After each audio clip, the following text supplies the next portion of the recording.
Est-ce que vous avez déjà exploré la partie aperçu du marketing dans Wix Analytics? Si vous ne l'avez pas encore fait, je vous conseille de le faire car elle regorge d'informations. Cependant, quand vous allez arriver sur cette section, vous allez peut-être trouver que cela fait un peu fourre-tout. Heureusement, Papa Joël est là pour vous dire exactement ce qu'il faut faire et comment interpréter les résultats de ce tableau qui peut radicalement changer vos ventes et le nombre de visiteurs sur votre site Wix. Alors, c'est parti. On va voir si l'aperçu marketing est un gadget fourre-tout ou si c'est vraiment pertinent. Alors, en général, la vérité se trouve un peu entre les deux. Donc, là, je suis encore une fois sur le site de ma femme. Ce que je peux voir, c'est l'évolution des recherches personnalisées au fil du temps et je peux voir leur proportion de trafic. C'est le premier tableau qu'on propose. Alors, j'ai l'évolution, je dis l'évolution, pardon, des recherches personnalisées, l'évolution des sessions, pardon, et les différentes catégories de trafic. Je peux aussi voir les ventes. Parce que là, en fait, si je mets un filtre comme ça, je vais voir les ventes. OK ? On va voir les ventes qui viennent des réseaux sociaux, etc. Et bon, là, vu qu'il y a, c'est pas un site e-commerce, c'est pas un site où il y a régulièrement des ventes, on voit pas, comment dire, les ventes par catégorie de trafic. C'est plus pertinent pour un site e-commerce. Alors, cette partie-là, je la trouve très pertinente parce que contrairement aux données en temps réel, on a une plage, on peut choisir en fait les dates et donc on peut observer pas mal de data sur, sur différentes durées. Là, on a les 30 derniers jours, on aurait pu avoir aussi toute l'année, le trimestre, etc., etc. Donc, pour moi, c'est assez pertinent. Maintenant, comment je vais interpréter ça? Donc là, par exemple, je suis dans la partie session. Si vous allez dans la partie session, ça peut être intéressant si vous avez constaté une baisse de trafic. Si vous avez constaté une baisse de trafic, souvent, je vois les débutants, ils constatent une baisse de trafic. Ils mélangent un peu tout. Hop, hop, hop, hop, hop. Si tu es arrivé jusqu'ici, c'est que tu apprécies mon contenu. Et si tu apprécies mon contenu, tu vas adorer ce que je vais te proposer. Alors, écoute-moi bien. T'as pas besoin d'attendre 6 mois pour avoir tes premiers clients sur ton site Wix. T'as pas besoin non plus de poster tous les jours sur les réseaux sociaux. Tu peux avoir tes premiers clients en automatique dans les 3 prochaines semaines. Pour savoir comment le faire, j'ai une formation gratuite qui se trouve juste en bas de cette vidéo. Juste en bas. Tu l'as vu? C'est bon. On reprend avec le tuto. Ils se disent, ouais, j'ai une baisse de trafic, j'ai forcément baissé en recherche naturelle. Je suis plus visible en SEO. Ça vient pas forcément de là. D'ailleurs, ça m'est arrivé avec un élève récemment. C'est peut-être en fait que c'est les réseaux sociaux qui pêchent ou c'est les recherches sponsorisées. Ouais, j'avais un de mes élèves, il pensait que son référencement naturel ne fonctionnait pas du tout. Et en fait, c'était juste arrêter de publier sur Facebook. Et donc ici, vous pouvez voir les baisses en fonction des catégories de trafic. Là, si mon trafic global baisse, je sais que la baisse vient de la recherche naturelle. Et puis après, je peux aller plus loin pour regarder pourquoi cette baisse vient de la recherche naturelle. Si mon trafic est en augmentation, je ne sais pas pourquoi, je vais voir qu'est-ce qui est le plus en hausse. Là, on voit que c'est les réseaux sociaux. D'ailleurs, ça, c'est intéressant. Les réseaux sociaux, on voit qu'ici, il y a une hausse de 33%. À quel moment? Je vous conseille de décocher les cases pour avoir une meilleure visibilité. Par exemple, vous concentrez seulement sur quelque chose comme ça. Là, ce qui pourrait être intéressant, on ne fait pas énormément sur les réseaux sociaux. Ce qui pourrait être intéressant de voir si ça ne correspond pas au jour où elle a publié sur les réseaux sociaux. Ce qui peut être aussi intéressant, c'est de regarder quelle plateforme. Donc là, par exemple, je vais mettre juste Facebook. Je vois que Facebook a augmenté de 50%, même si c'est pas énorme. Oui, en fait, quand j'y pense, c'est des sessions. Donc c'est pas non plus énorme.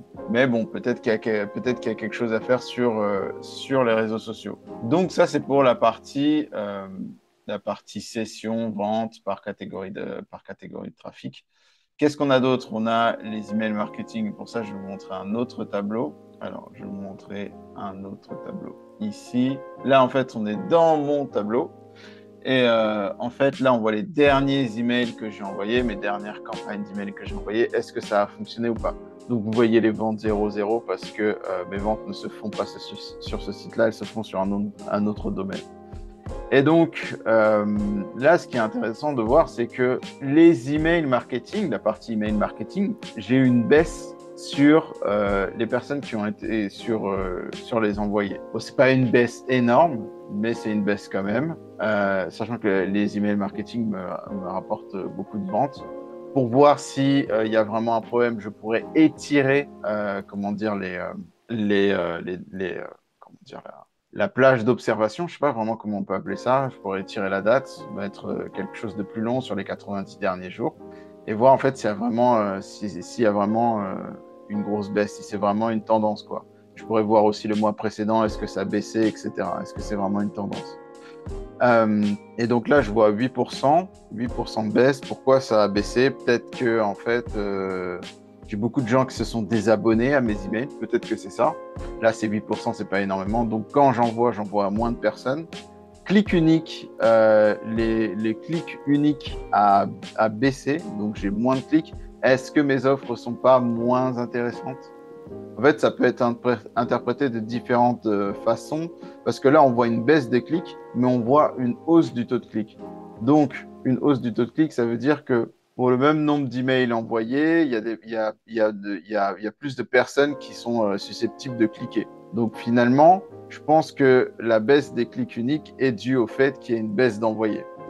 Et en plus de ça, je pense qu'il doit y avoir aussi, ils ne le mettent pas, peut-être une baisse d'ouverture. Une baisse d'ouverture, mais une fois que c'est ouvert, c'est beaucoup mieux cliquer qu'avant.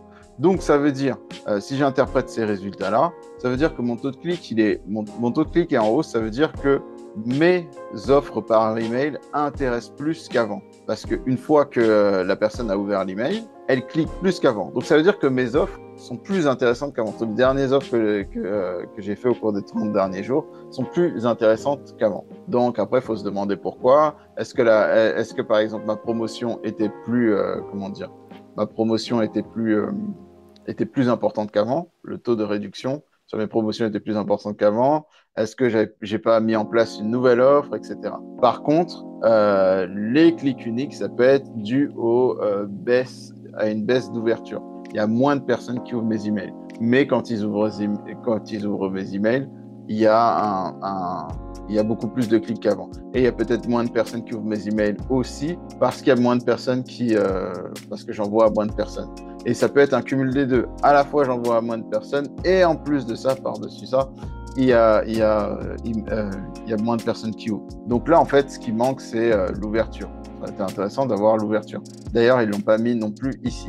Donc en fait, c'est pour ça que ça s'appelle aperçu marketing. Si vous voulez avoir des données plus précises, il faudrait voir le rapport complet. Ensuite, on va passer à la recherche naturelle. Je vais vous la montrer. Alors, sur ce site-là, je n'ai pas la recherche naturelle. En fait, il faut se connecter à Search Console. Et là, je viens de me connecter à Search Console. Donc, si vous n'avez rien ici, c'est normal. Vous devez vous connecter à Search Console. Et une fois que vous êtes connecté à Search Console, vous devez attendre un jour. Heureusement, j'ai plein d'autres sites.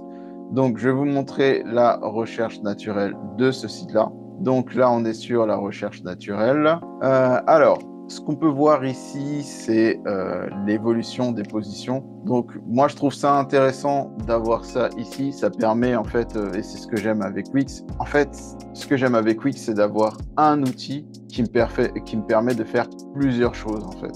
Et là, normalement, je vais sur ma Search Console, mais avec cet outil-là, après, quand on veut analyser de manière plus poussée, la Search Console est beaucoup plus pertinente. Mais quand même, ça reste intéressant. Si vous êtes quelqu'un qui regarde régulièrement vos positions et l'évolution de vos positions en référencement naturel, bah ça peut vous éviter d'aller sur la Search Console. Vous êtes directement sur Wix et vous pouvez voir l'évolution de votre référencement naturel. Donc, globalement, j'ai plus de sessions, mais j'ai moins d'impressions et moins de clics. Alors, qu'est-ce que ça veut dire? Moins d'impressions, c'est plus de sessions. C'est un peu bizarre. Ça veut dire que j'apparais peut-être sur des mots qui sont plus pertinents. Que quand j'apparais sur des mots, on clique sur mes mots. D'ailleurs, quand on regarde ici, sur cette colonne-là, on voit que tous les clics sont en hausse, alors qu'il y a certaines impressions qui sont en baisse. D'ailleurs, ce site, il concurrence un peu celui de ma femme. Enfin, ce site-là, en fait, il est sur toute la France, la Belgique et la Suisse. Et le site de ma femme est concentré sur la France, la région Île-de-France. Donc là, je pense que peut-être il est possible que ma femme ait pris une position de plus sur maquilleuse à domicile, ce qui explique en fait que ça baisse. Donc, recherche par croissance. Alors, recherche par croissance. Ok, donc là, on voit, là, en gros, il nous montre là où il y a eu le plus de croissance, si je comprends bien. Principale page dans les résultats de recherche. Ça, c'est très intéressant, hein, parce que regardez plus souvent vos pages que vos mots-clés. Parce qu'en fait, vos pages vous permettent d'atterrir en général sur plusieurs mots-clés. Si en fait vous baissez en fait, si vous faites du référencement naturel, le mieux c'est d'avoir une page par thème, par ensemble de mots-clés. Donc là, ça va être maquilleuse à domicile Bruxelles, tout ce qui est maquilleuse Bruxelles, et on voit que là j'ai perdu des positions. Vu que j'ai rien fait, en général, quand vous avez rien fait en référencement naturel, c'est qu'un concurrent est passé devant vous. Là, j'ai absolument rien fait, j'ai pas travaillé de backlink, j'ai pas fait de nouveaux contenus. Si je baisse sur ces positions-là, si je baisse sur ces impressions-là, en fait, c'est même pas qu'un concurrent, excusez-moi, c'est même pas qu'un concurrent m'est passé dessus, c'est peut-être aussi périodique. Parce que si les impressions baissent, en général, c'est que la demande baisse, sachant que j'ai rien fait. Pourtant, les clics continuent et surtout, la position ne baisse pas. Si ma position avait baissé, ça veut dire qu'un concurrent est passé devant moi. Là, ma position ne baisse pas, mais mes impressions baissent. Les impressions, c'est le nombre de fois où vous apparaissez dans les résultats de recherche Google. Donc, ça veut dire que j'apparais de moins en moins dans les résultats de recherche Google. Mais ma position ne bouge pas. Donc, peut-être qu'en fait, les gens recherchent moins en cette période une maquilleuse à domicile à Bruxelles, une maquilleuse peau noire, etc. Donc là, voilà, je vous donne des pistes pour interpréter ces résultats. Qu'est-ce qu'il y a d'autre recherche naturelle? Et puis après, il y a les campagnes publicitaires. Alors ça peut être très pertinent pour tout ce qui est e-commerce, parce que les campagnes publicitaires, vous allez voir vos ventes ici. Nous, on n'a pas de vente directe. Nous, on n'a pas de vente directe en fonction en fonction des catégories de trafic. Ça revient un petit peu à ce qu'on a vu en haut, sauf que là, c'est spécialisé sur les catégories de trafic payant. Et en fait, je sais très bien pourquoi il y a ce tableau-là. Hein. Ce tableau-là, en fait, il faut comprendre la stratégie de Wix. Ce tableau-là, il est bien, mais derrière, qu'est-ce que veut Wix? En fait, Wix vous fait une campagne publicitaire comme ça.